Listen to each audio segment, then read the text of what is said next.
This is Eugene Byrd, former president of the Council for the National Interest and the Council for the National Interest Foundation. We have an interesting guest today, Philip Giraldi, who's going to be the new executive director of both CNI and CNIF.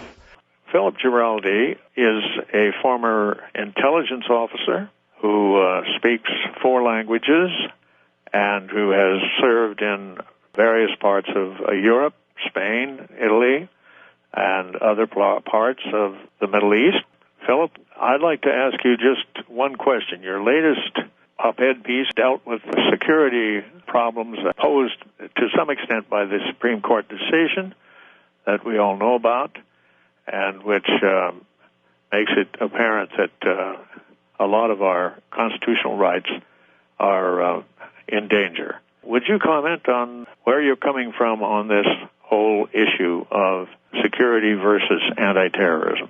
Gene, I think that there's no kind of simple explanation of what this is all about. It's essentially an issue of liberties, as you correctly said, and that when you lose your constitutional liberties, it's very difficult to get them back. There have been a number of items of legislation and judgments by the Supreme Court that have furthered this process. I would cite, for example, the 2 Patriot Acts in particular, the Military Commissions Act. Together, this legislation has made it possible for the government to imprison even an American citizen for any amount of time without requiring the government to make any charges. This has been further extended by the Supreme Court. Now, the Supreme Court decision was that the Supreme Court would not interfere in this process of the U.S. government determining that someone is a terrorist or a terrorist suspect and taking action against him. By extension, even anyone who is labeled as a terrorism supporter, and this is based purely on suspicion, of course, not on actual evidence. This is a government process that the Supreme Court will not interfere with.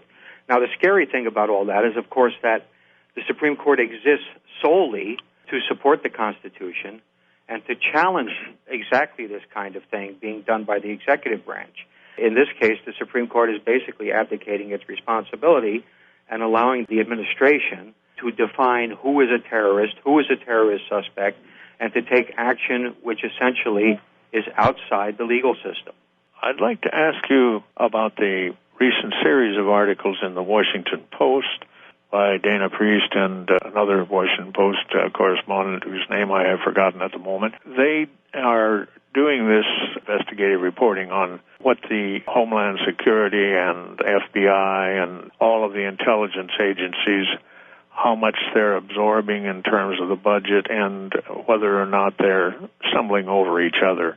Have you read these articles, and what would you comment about them?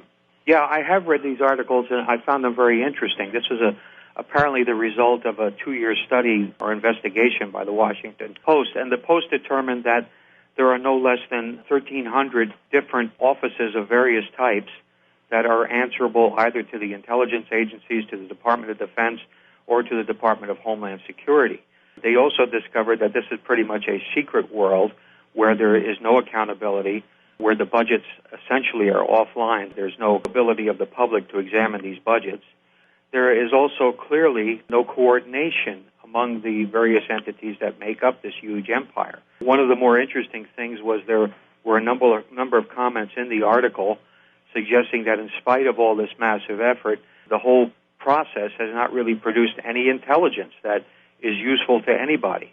So this has been a fear of myself and many other people who came out of the intelligence community, that this was just an enormous money pit, that money is being thrown into creating hundreds of thousands of jobs, it appears, keeping many bureaucrats in place and keeping huge bureaucracies alive.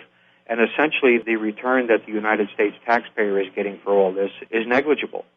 And the threat to civil liberties is fairly high.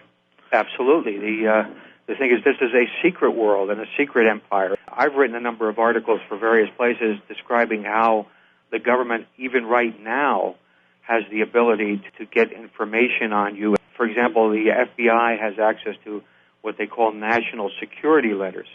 Well, a national security letter can be sent to your bank, it can be sent to your internet service provider, it can be sent to the post office, and the FBI, without any judicial process, can find out what mail you're receiving, what you do on the Internet, can find out what your bank balance is like.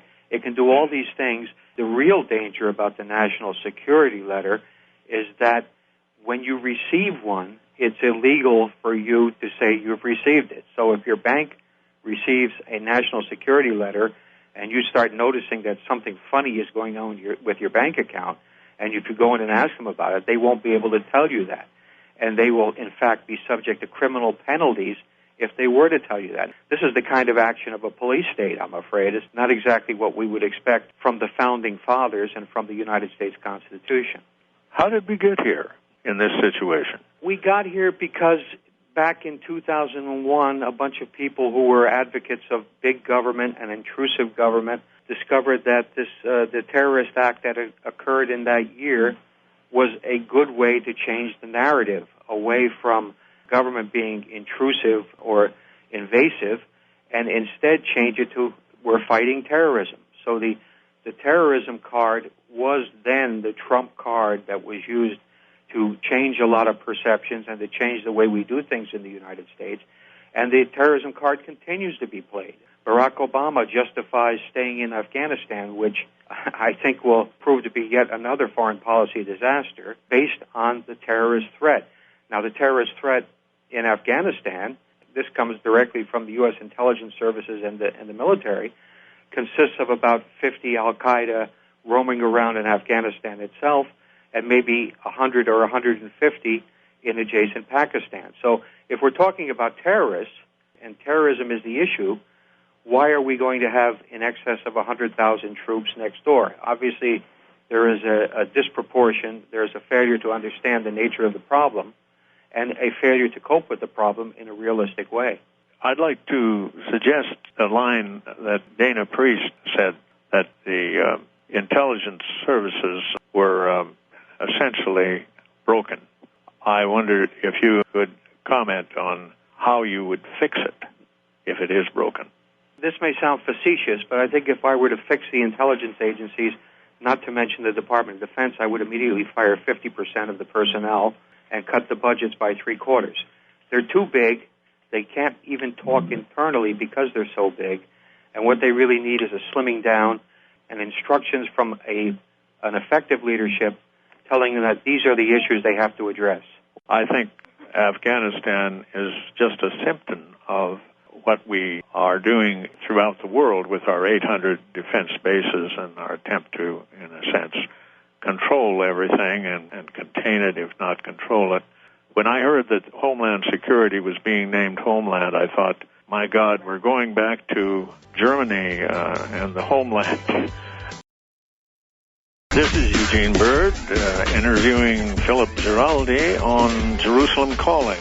Phil, I wanted to ask, and turning away from the description of our own intelligence services, I was recently on the Hill, and I was told that Israel is increasingly involved in the defense and intelligence industry here in the United States. And in fact, at the level of assistant secretaries, there's weekly meetings, and you know the significance of that. These are the real people that make policy inside both the Defense Department and the Department of State. Would you comment on the influence on Homeland Security efforts by some of the foreign intelligence services, including, of course, Israel, but not confined to that? Israel has had pretty regular access to the Pentagon in particular ever since 9/11. That was especially true under George W. Bush, but it has continued to a certain extent. This means basically that Israel has a special access which enables it to promote its view of the situation in the Middle East. I think this is particularly insidious because the result of this is that basically the United States policy regarding terrorism and regarding many of the relationships in the Middle Eastern area, and indeed with the Muslim world in general, have pretty much been shaped by Israeli interlocutors. This is something that I would imagine the Obamas are somewhat more nervous about than the Bush people were, but at the same time, this is a very significant issue. Obviously, a country like Israel has a very particular viewpoint that it is trying to express and it is trying to to sell a certain narrative about why things happen in certain ways in the world. The United States national interest, however, is quite a bit different. And for the last 10 years, certainly, we've been fairly shy about expressing what our interests are. It was quite a breakthrough early this year when General Petraeus actually said to a Senate committee that American security was being compromised by the Israel-Palestine situation. And he was indeed pointing the finger at the Israelis being responsible for making the situation difficult on the ground for American soldiers in Afghanistan and Iraq. Now, anyone who's followed the situation, as I have, and as I know you have, knows that this is very true, and this has been true for a long time, and not only in places where we have soldiers fighting. So this was quite an interesting breakthrough, and then, of course, it shortly after followed the Charles Freeman, or Chas Freeman, incident with the National Intelligence Council, in which he was denied a position because he was seen as, or perceived as being not sufficiently supportive of Israeli positions. So we have a pervasive influence which is damaging our security in a number of ways.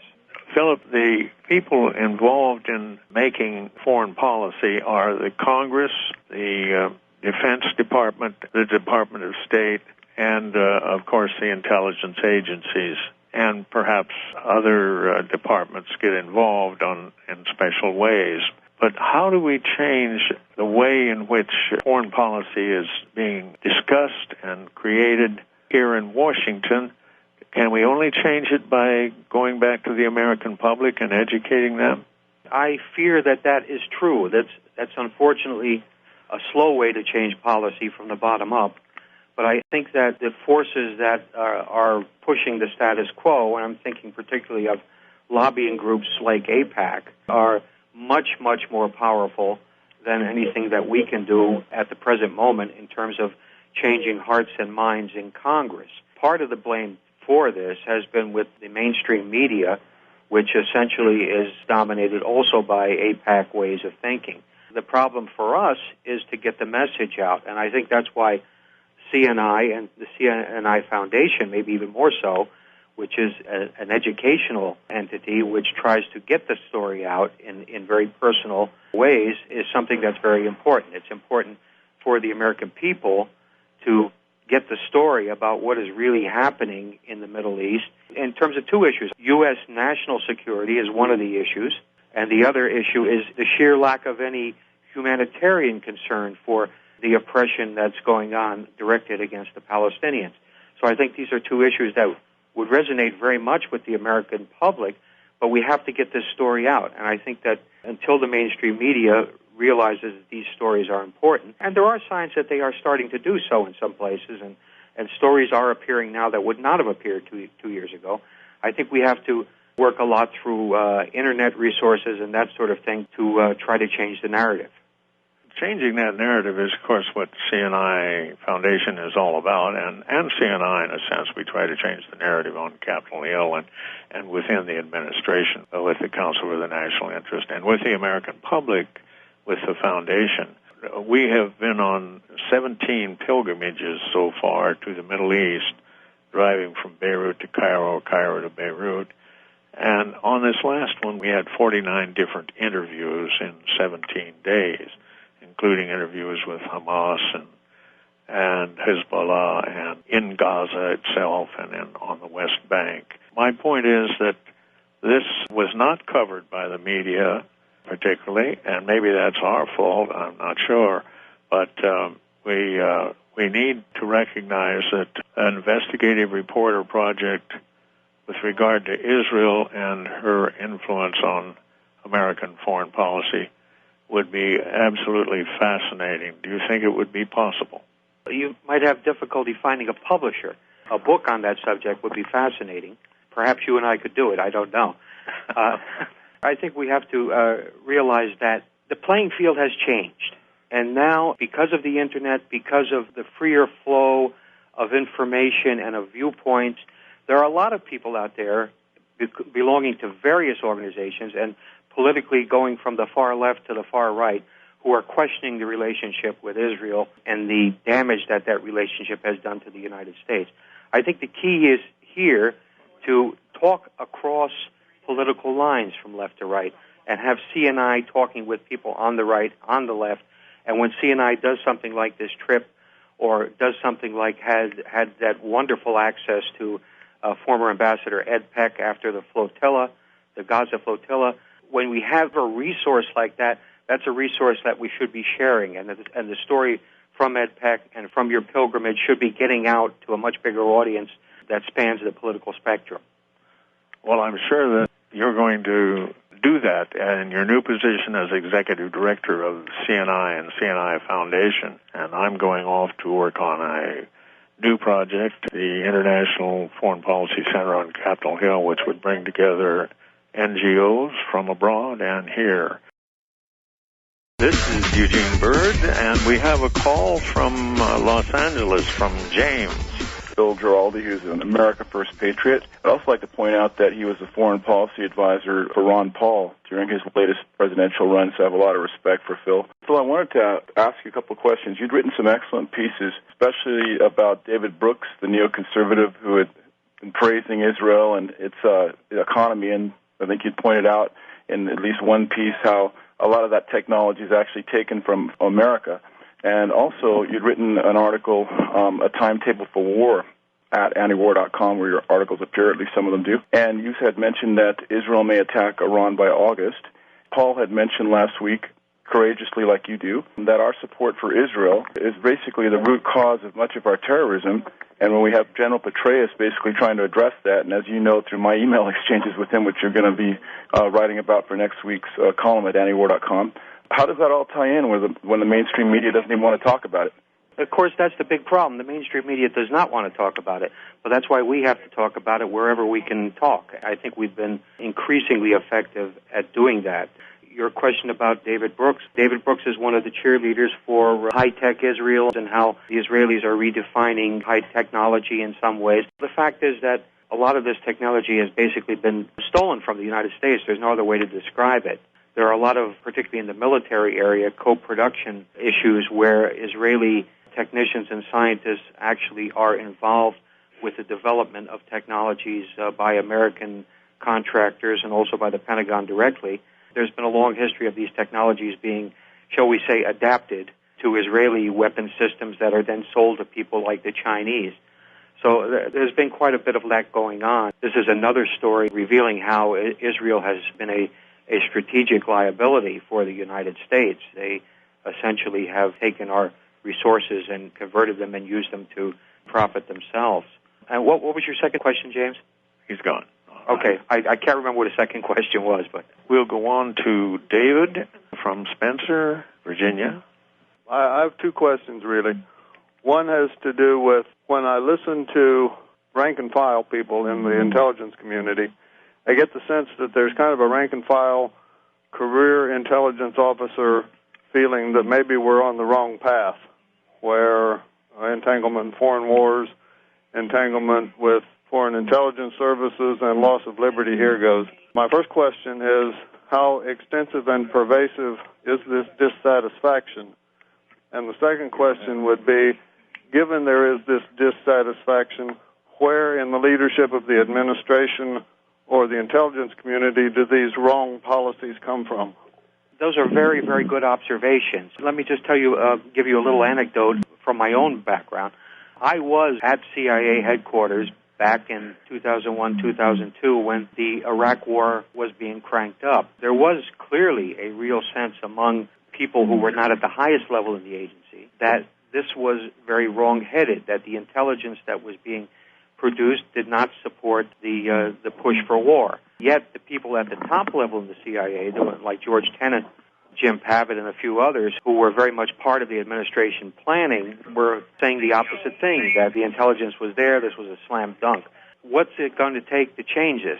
At the top, as long as the president is pushing for a continuation of a policy of unending long war against Islamofascism or whatever they're calling it these days, it's going to be a problem for intelligence agencies, for State Department, for the Pentagon, for a lot of people, because the fact is the intelligence and the information just does not support the rhetoric.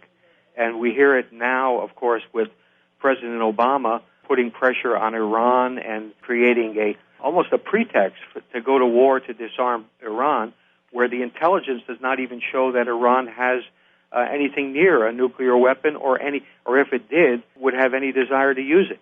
So we have a big dysfunction between policymakers who want certain things and other people who are lower down the totem pole who realize that the things they want are just not right.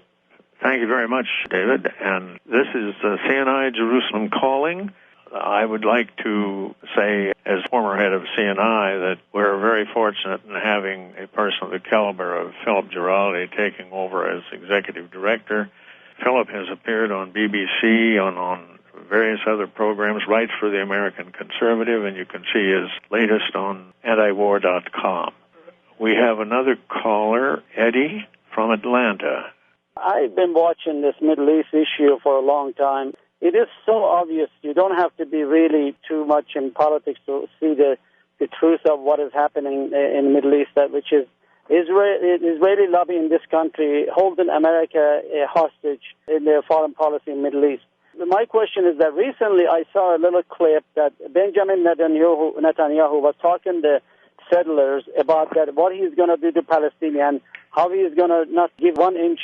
So this guy doesn't want to have a peace. I mean, it's obvious, and the whole world can see it. Why the Americans are so blinded by not seeing that even the Clinton, in end of his term, said this SOB doesn't want a peace. America has its own interest in Middle East. I'm from that part of the country. I'm from Iran. But, the sacrifice in American lives and to protect Israel is insane, and all this money, resources been put in Iraq by the lies of Bush and the neocons which supports the Israeli policy in Middle East. And so this trend has to change, and I hope that people will support this public financing of the election in this country so they can cut off the head of this lobbyist organization that pushing only for the Israelis. Thank you very much, David. We will look you up down in Atlanta. We have James again from Los Angeles wanting to finish his question. Thank you for taking my call again. Phil just asked me what my other two questions were. Quickly, Phil, I just wanted to address the U.S. support for Israel issue that Paul Finley had talked about last week and how that's a root cause of terrorism. That was question one. And then also, with regard to your piece, RoundyWar.com, a timetable for war with Iran, you had mentioned something about that possibly being an Israeli attack on Iran by August. Do you think that's still plausible? And the last part is how incredible it is that General Petraeus could have that CENTCOM posture report saying that the Israel-Palestinian conflict fuels terrorism and puts our troops at risk in theater, and then he backtracks on it with neocon Max Boot. And again, you're writing about that for RoundyWar.com next week, which is much appreciated. Thank you, Phil. Your first comment about how the relationship with Israel fuels terrorism, it's a given. I mean, the terrorists have said so. The relationship between the United States and Israel is like a recruiting poster, so there's no question about that. I don't think there can be any doubt about that. And with General Petraeus, I mean, we're seeing where he has political ambitions. He made a comment where he was acting as he should act as a general who has sworn loyalty to the Constitution of the United States, to protect the Constitution, saying what he knew to be true, and then he immediately started backtracking.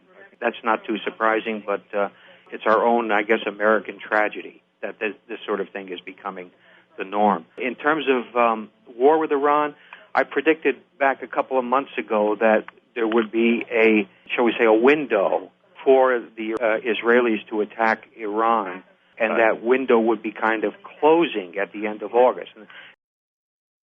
This is Eugene Bird from Washington, D.C. I think I have a caller from Ronald from Sheridan. Is that Sheridan, Wyoming? That's correct, Mr. Bird. I don't believe I talked with you when I was interviewed on CNI about 4 weeks ago. I can't remember who it was for sure. But I'm one of the USS Liberty survivors. I was the man in charge of the body recovery and identification. I'm just calling to wish Mr. Giraldi well on his travels through CNI. I just really hope that things will work out good for him, and I think Mr. Giraldi and I was on the Liberty Hour a couple of times. I do wish you well, sir. Well, thank you very much. I really appreciate your call and your wishes. This is something we really believe in. I think because we believe in it, and there are a lot of people like yourself out there who remember the USS Liberty, we have a chance this time. I think this is something that the rock has been rolling down the hill for a long time, but I think maybe we can reverse it. We want to say that 2 weeks from now we'll have the new president of CNI, Ellison Weir. We will look forward to having your views with hers, Phil. Maybe you can be the host of the show at that point and interview Ellison Weir of If Americans Knew. I'd like to turn just for a moment to something that I was very much impressed by, your Turkish op-ed piece in antiwar.com that came out this last week. Could you answer a couple of questions of mine regarding the Turkish flotilla and the reaction in Israel and what the result might be on U.S. policy towards Turkey? I would observe, first of all, that the United States relationship with Turkey is probably symptomatic of just how messed up U.S. foreign policy is. Messed up because of the relationship with Israel. When Turkey is having a good relationship with Israel, it also has a good relationship with the United States. As soon as Turkey begins to get angry with Israel because of Israeli actions, the United States reacts too. Since the flotilla, it was multinational, but primarily the impetus for it came from Turkey, and the majority of the people on the ships were Turkish, and all of those who were killed were Turkish. Since that took place, you've seen a strong reaction in the U.S. media and also in Congress against the Turks to punish them for supporting the Gaza flotilla. This is a typical example of what happens when anyone's foreign policy or anyone's policy crosses that of Israel. They become an enemy of the United States. Those of us who know Turkey, as I do, realize that Turkey is not about to become a fanatical Islamic regime. It's not that. The Turks are not that way. There are many other forces that influence what happens in Turkey, to mention only two of them, the military and also the middle class in Turkey, which is not very religious. So there are a lot of forces working against Turkey becoming an Islamic regime, and yet if you were to read the U.S. media, you would think that it's on the verge of becoming another Iran. Congress, of course, is trotting out the Armenian genocide resolution, which the Turks strongly oppose and would find very offensive. And Congress is warning that this next time around, the genocide resolution will be passed by a full Congress. And also Hillary Clinton and the White House have been making noises about Turkey going too far and becoming too extreme and indicating that the U.S. will not support a Turkish bid to enter the European Union. So this is all typical of the kind of thing that happens. When you oppose Israel, whether it's in the media, you oppose them because of your foreign policy or because of anything else, suddenly the forces that support Israel, which includes, unfortunately, our U.S. Congress and pretty much most of the time our White House, suddenly line up against you. We have another question from James in Queens. Yes, Philip, this is Jim Laughlin from New York. Thank you for assuming your post. I'm sure it will be a very challenging job, and you won't be bored. You were making quite a few comments about a lobby, as we all do, and as much as I detest the lobby, it's not the lobby that makes the laws, it's Congress, and I think we need more focus and criticism on Congress. And while I lobby very heavily for Palestinian causes, I know that doesn't always resonate with the American people. So I have switched tactics with lobbying my congressman, and my position now is, hey, fellas, I want my country back. I'm tired of seeing you be an indentured servant to a foreign power. We pay $700 billion a year in defense to be the number one superpower, and then subjugate our foreign policy in a third of the world to a country with 6 million people. And I'm just saying to them, that doesn't work for me. And I wondered what you think of that approach. Jim, I think that's an excellent approach. I would agree with that completely. And I tell you, it seems to me that when General Petraeus made his comment back in January, the genie was out of the bottle at that point, that this is no longer just the story of brave little Israel fighting these Arab hordes. It suddenly became a question of American security and America's place in the world and how we were damaging American interests. Joe Biden kind of said the same thing when he was in Israel shortly before that, when the Israelis announced that they were building all those new settlements. He basically, in his private session with Netanyahu, said, you're hurting our security. This is something that's common sense. People like you and I have known this for a long time, but it's suddenly out in the public. And I think you're doing precisely the right thing, and I think anybody listening to this broadcast who does make the effort to call congressmen and everything, This is exactly the line to pursue. It's no longer merely a question of the inhumanity of what the Israelis are doing to the Palestinians, which is bad enough, but it's a matter of the U.S. national interest and the U.S. national security. U.S. national interest and the U.S. national security. U.S. national interest